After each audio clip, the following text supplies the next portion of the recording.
ubat gigi Zaitun membantu nafas lebih segar dan gigi lebih putih. Ubat gigi Zaitun untuk seisi keluarga. Zaitun, gunakan tanpa was-was.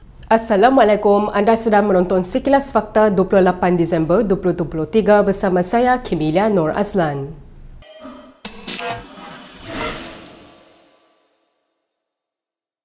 Perdana Menteri Anwar Ibrahim mengumumkan bantuan awal segera berjumlah 50 juta ringgit untuk disalurkan kepada mangsa-mangsa banjir di Kelantan.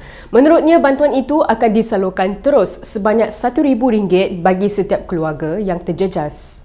Dalam satu sidang media, Anwar berkata terdapat tambahan bantuan selepas pegawai yang dipertanggungjawabkan mengenal pasti kerosakan dan kerugian yang dialami mangsa banjir.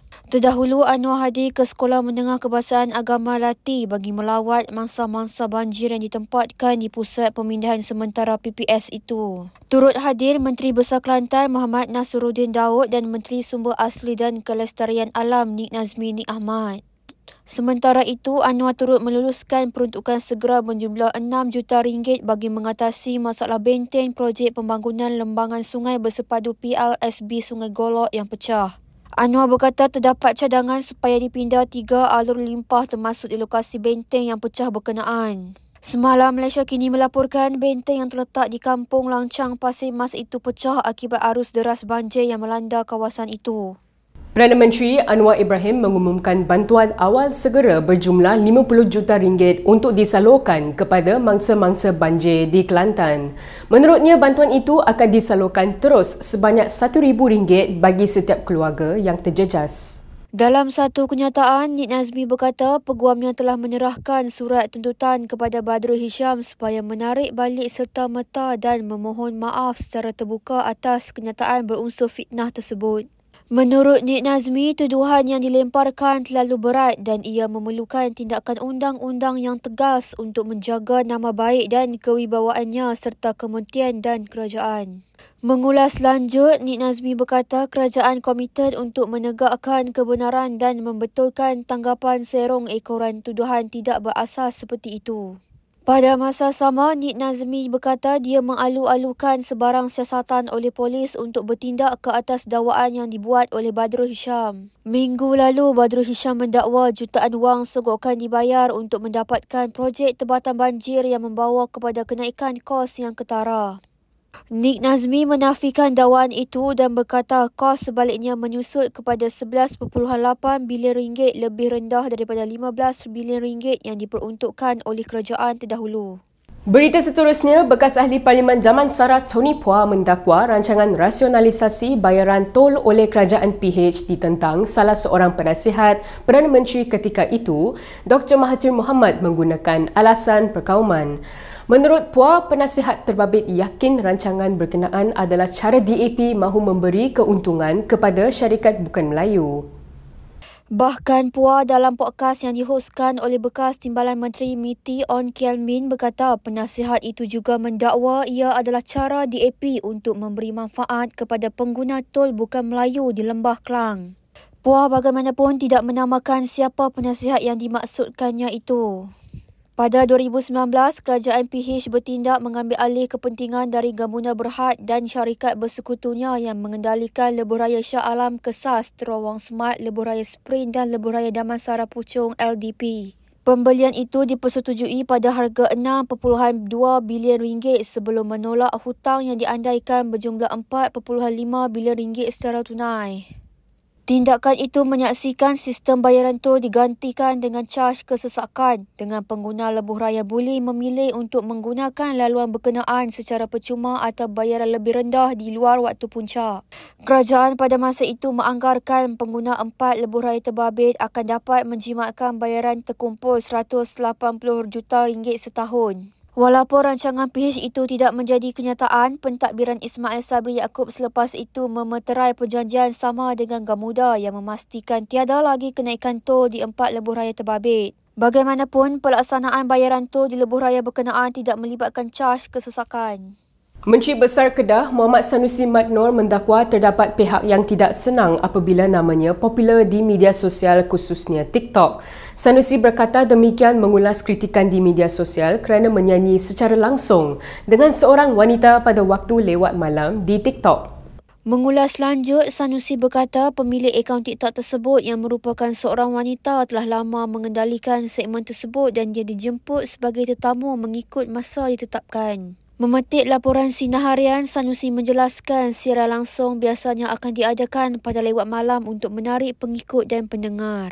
Jelasnya lagi, dia hanya menyanyi berseorangan dan bukan berduet dengan wanita tersebut, malah ditemani isteri serta anak sulung sepanjang sesi tersebut. Justru itu, Sanusi menyifatkan netizen pro kerajaan sengaja mencetuskan isu remeh berkaitan dirinya bagi menutup isu yang lebih besar. Selaku Ketua Pengarah Pilihan Raya, Sanusi berkata pelbagai pendekatan digunakan secara meluas untuk memperoleh sebanyak mungkin pengaruh dan sokongan bagi memenangi pilihan raya. Kata Sanusi, tindakannya mendekati pelbagai lapisan masyarakat menerusi TikTok kebelakangan ini bukan satu kesalahan selagi ia tidak menyalahi undang-undang atau agama. Menurutnya lagi, terdapat pihak yang tidak senang apabila dia berjaya menakluki pasaran sebesar TikTok yang mempunyai pengikut yang ramai. Dalam perkembangan lain, seorang kanak-kanak berusia 10 tahun tanpa kewarganegaraan mengutus surat kepada Perdana Menteri Anwar Ibrahim bagi membenarkannya pergi ke sekolah tahun depan. Shivani sebelum ini bersekolah sehingga darjah 3 di Sekolah Kebangsaan Taman Sri Pagi, Senawang. Namun, pihak sekolah memberitahu keluarganya pada sesi pembukaan sekolah Mac ini bahawa Shivani tidak dapat meneruskan darjah 4 tahun depan kerana isu dokumentasi kewarganegaraan. Dalam surat kepada Perdana Menteri yang dilihat Malaysia Kini, Shivani menulis bahawa dirinya tidak boleh pergi ke sekolah kerana cikgu mengatakan dia tidak mempunyai MyKid. Shivani kemudian menulis meminta bantuan Anwar untuk membenarkannya pergi ke sekolah dengan diakhiri ucapan terima kasih. Ketika dihubungi Malaysia Kini, Shivani berkata dia menulis surat tersebut atas cadangan dari pakciknya. Menurut P. Rajaswaran yang memperkenalkan dirinya sebagai bapa Shivani, anaknya mempunyai masalah dokumentasi kewarganegaraan kerana dia tidak mendaftar perkahwinan dan pada tahun 2013 dia berpisah dengan isterinya. Ketika ditanya keputusan sekolah menafikan Shivani hadir ke sekolah, Rajaswaran berkata pada awalnya sekolah membenarkan anaknya untuk belajar dengan bayaran RM120 setiap tahun. Bagaimanapun, pada sesi persekolahan baru tahun hadapan, Rajaswaran berkata pihak sekolah tidak dapat menerima anaknya ke sekolah kerana dasar baru Kementerian Pendidikan Malaysia KPM. Ketika dihubungi, Presiden Pertubuhan Kebajikan Masyarakat Bersatu P. Maniwanan berkata bahawa dia kini mengendalikan isu tersebut. Maniwanan mempersoalkan mengapa Shivani dibenarkan belajar sehingga darjah 3 walaupun isu dokumentasi namun kemudiannya tidak dibenarkan ke sekolah di bawah kerajaan Madani. Malaysia Kini sedang cuba menghubungi Menteri Pendidikan Fadlina Sidi untuk mendapatkan komen. Sementara itu, Setiausaha Politik Kanan Perdana Menteri Syamsul Iskandar Mohamad Akin mencabar Dr. Mahathir Mohamad membenarkan siasatan SPRM ke atasnya termasuk anak-anaknya. Syamsul mengulas sindiran Mahathir yang menggesa kerajaan menahan reman semua yang memegang gelaran Tun jika mereka tidak mendedahkan sumber kekayaan. Dalam satu kenyataan di media sosialnya, Syamsul berkata kenyataan bernada sindiran Mahathir menunjukkan kesombongan sikapnya. Ini kerana menurut Syamsul, SPRM sedang menyiasat rakan baiknya bekas Menteri Kewangan Daim Zainuddin berhubung siasatan ke atas kes pengubahan wang haram. Syamsul seterusnya mengingatkan bahawa semua orang termasuk mereka yang bergelar Tun tidak berada di atas undang-undang. Bekas ahli Parlimen Hang Tuah Jaya itu turut menggesa SPRM membongkar sumber kekayaan anak-anak Mahathir. Syamsul juga menggesa menyiasat semula kes penyelewengan dana dan projek-projek negara yang merugikan seperti Perwaja Steel, Empangan Hidroelektrik Bakun, MISC Berhad, Pelabuhan Klang dan Zon Bebas Pelabuhan Klang, Maminco dan Kencana Petroleum.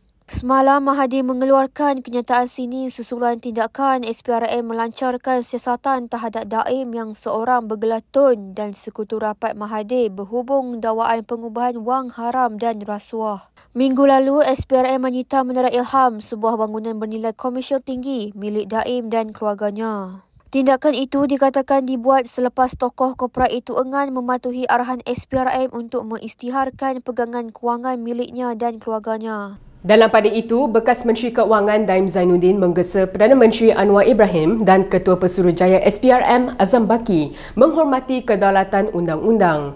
Daim berkata demikian sebagai reaksi terhadap siasatan SPRM terhadapnya yang disifatkan sebagai penganiayaan politik atau satu kempen politik yang menyasarkannya. Daim juga menyelar kenyataan Anwar pada 22 Disember bahawa apa yang berlaku adalah rahsia umum dan terdapat seseorang yang menggondol begitu banyak kekayaan. Daim menegaskan kenyataan itu cuba membayangkan dia bersalah atas kesalahan yang tidak dinyatakan dan jelas menunjukkan rasa benci Anwar terhadapnya. Daim dalam satu kenyataan turut mendakwa SPRM tidak berhubung dengannya atau anggota keluarganya sebab mereka disiasat walaupun selepas ditanya beberapa kali secara bertulis. Ahli korporat itu mendakwa terdapat usaha terancang untuk memburuk-burukkan dirinya dengan mengeluarkan maklumat salah dan sindiran yang tidak berasas. Justru itu, Daim menafikan sebarang perbuatan rasuah atau salah laku dalam apa jua bentuk olehnya mahupun keluarganya. SPRM sebelum ini mengesahkan kepada media bahawa Daim sedang disiasat atas dakwaan rasuah dan pengubahan wang haram. Badan anti rasuah itu juga telah menyita Menara Ilham, bangunan menilai komersial tinggi milik Daim dan keluarganya. Rampasan itu dilaporkan dikaitkan dengan siasatan anti pengubahan wang haram yang bermula pada akhir Mei lalu mengenai urus niaga korporat bernilai 2.3 bilion ringgit pada November 1997. Urus niaga berkenaan membabitkan syarikat senarai awam Renong Berhad dan United Engineers Malaysia Berhad UEM. SPRM juga dilaporkan sedang meneliti perniagaan Daim dan bagaimana tokoh korporat itu memperoleh semua asetnya. Berikut beberapa lagi ringkasan berita untuk hari ini.